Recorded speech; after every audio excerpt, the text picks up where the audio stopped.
السلام علیکم ورحمۃ اللہ وبرکاتہ۔ دوستو، ہم انسان ہیں، ہم کمزور ہیں، ہم محتاج ہیں، ہم غریب ہیں، ہمیں ہر طرح کی چیزوں کی ضرورت ہے جس کے بغیر ہم زندہ نہیں رہ سکتے ہیں۔ اس دنیا میں ہمیں مدد کی ضرورت پڑتی ہے۔ جب ہم مصیبتوں میں پھنس جاتے ہیں، مقروض ہو جاتے ہیں، پیسے ختم ہو جاتے ہیں، بیمار ہو جاتے ہیں،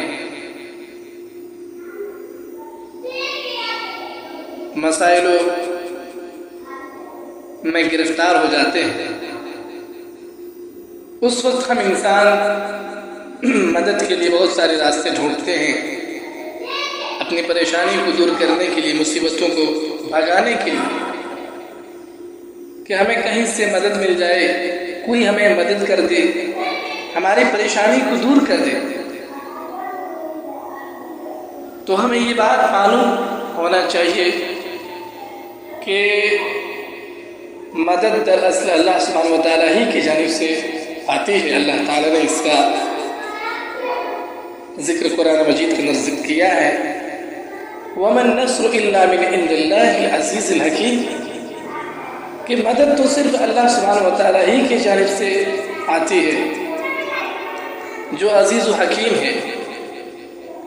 میرے دوستو، ہم اللہ سبحانہ وتعالیٰ سے رشتہ مضبوط کریں تاکہ وہ ہمیں مدد کرے۔ اگر اللہ سبحانہ وتعالیٰ ہمیں مدد کرے گا، اگر اللہ سبحانہ وتعالیٰ ہمیں مدد کرے گا تو پھر کوئی انسان ہمیں مغلوب نہیں کر سکتا ہے، ہم پر کوئی غالب نہیں آ سکتا ہے۔ اور اگر اللہ تعالیٰ ہی ہمیں مدد نہ کرے، اگر وہی رسوا کر دے، پھر کوئی ہمیں مدد کرنے والا نہیں ہے۔